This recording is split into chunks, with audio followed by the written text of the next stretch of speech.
BNP Paribas, partenaire des plus belles histoires de Roland-Garros, aux côtés des ramasseurs de balles depuis plus de 50 ans. J'ai pas spécialement de regrets. Je pense que ça a été vraiment un match assez différent de celui de Wimbledon où il y a eu vraiment, où j'ai vraiment dominé toute la première partie du match. Après, ça s'est un peu équilibré. Après, c'est plutôt lui qui a dominé. Aujourd'hui, il y a vraiment eu des hauts et des bas.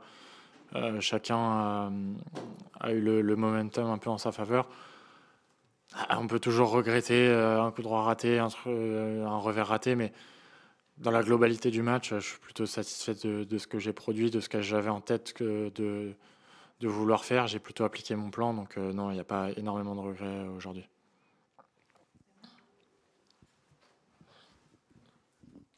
Bonsoir Quentin, si on peut simplement revenir sur deux moments du match, quand tu passes à 2 points du match dans le quatrième et après dans le cinquième, est-ce que tu peux nous expliquer à ce moment-là ce qui se passe, qu'est-ce qui fait la différence dans le quatrième et dans le cinquième, c'est simplement il n'y a plus de jus ou bien c'est plus au niveau mental que tu prends un coup et du coup le combat est difficile à terminer? Au quatrième, quand je suis à 2 points du match, il fait une deuxième à 190 et il tape un coup droit net qui retombe quasiment sur la ligne. Donc pas grand-chose à se reprocher. À 5-5, il y a eu un gros jeu et j'ai la sensation surtout que cinquième, il a fait un set de dingue. Plus que moi qui ai vraiment baissé. Je pense qu'il avait des débuts de crampes, il s'est relâché comme il sait faire et il a frappé vraiment de toutes ses forces. Le premier break, il met 3 retours assez incroyables. Il a très très bien joué. J'ai pas la sensation d'avoir spécialement baissé, peut-être un peu moins bien servi. Pas forcément hyper bien retourné, mais à chaque fois qu'il touchait la balle, il frappait très très fort. Il a fait beaucoup de coups gagnants. Je pense que c'est plutôt lui qui a vraiment fait un super cinquième. En étant relâché, voilà, il voulait pas courir et il frappait de toutes ses forces. Il a fait des super retours. Donc voilà. Quentin, tu as beaucoup progressé au classement, mais qu'est-ce qui manque alors? Un peu de constance pour franchir le cap, parce qu'on sent qu'en tennis, c'est vraiment toujours un travail de gain, de petits pas, de petits pas, de petits pas. Tu as des séquences incroyables. Il y a des fois, bien sûr, on ne peut pas toujours tout réussir avec ton jeu à risque. Qu'est-ce que tu penses qui peut te manquer pour, alors déjà, tu es très haut, mais pour aller encore plus haut?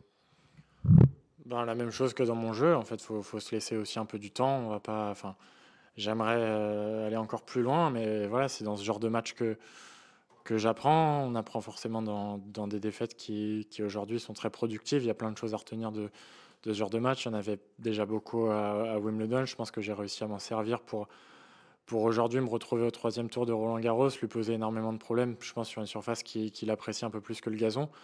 Donc voilà, il faut se laisser du temps, faut construire là-dessus, il faut continuer à progresser.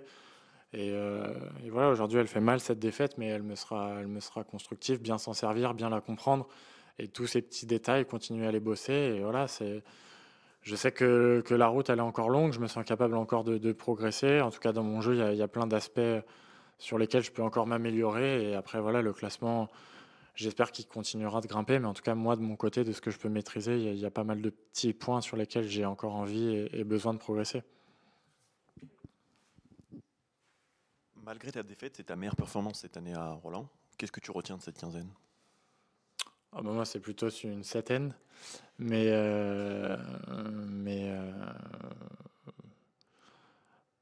un très bon niveau de jeu qui a été plutôt le même sur les 3 matchs, même si le premier match, voilà, il a été écourté. Kekmanovic, c'est quand même un vrai très bon joueur qui est là depuis longtemps, qui est quand même très solide. Ça reste une très belle victoire. Aujourd'hui, je suis encore pas loin de battre un des tout meilleurs joueurs du monde. Donc voilà, le niveau de jeu est hyper encourageant. Je suis arrivé ici avec malgré tout peu de victoires, donc je savais pas trop à quoi m'attendre. Mais je pense que la constance sur les 3 matchs, c'est vraiment ce que je vais garder. Il y a des choses qui auraient pu être meilleures tennistiquement. J'ai pas la sensation d'avoir joué mon meilleur tennis sur ces 3 matchs, mais j'ai la sensation d'avoir été très constant dans l'attitude, dans le combat et d'avoir été présent vraiment tout le temps dans ces 3 matchs.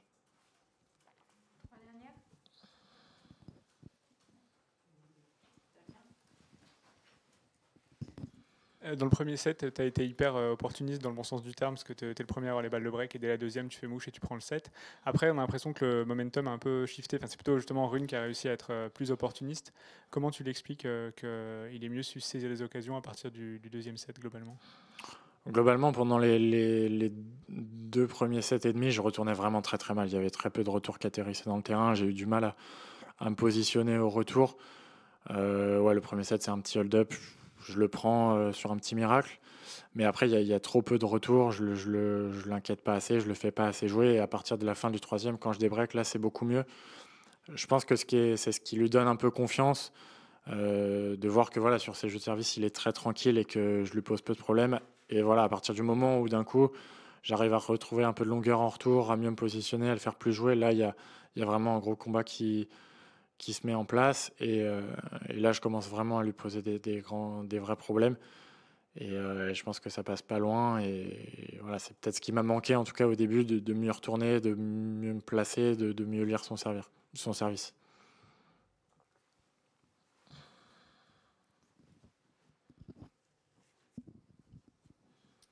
Après ta déchirure d'adducteur, il me semble que c'est ça, après ta tournée américaine. Tu as eu une saison sur terre battue difficile, là ça te permet de te donner un nouvel élan avant de passer sur gazon, où ton jeu va peut-être quand même s'adapter un peu mieux? Ouais, forcément que j'ai pas eu la préparation que je voulais.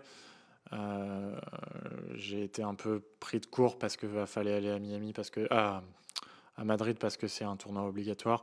Je pense que pas forcément que j'étais prêt, j'étais un peu pris par la compète.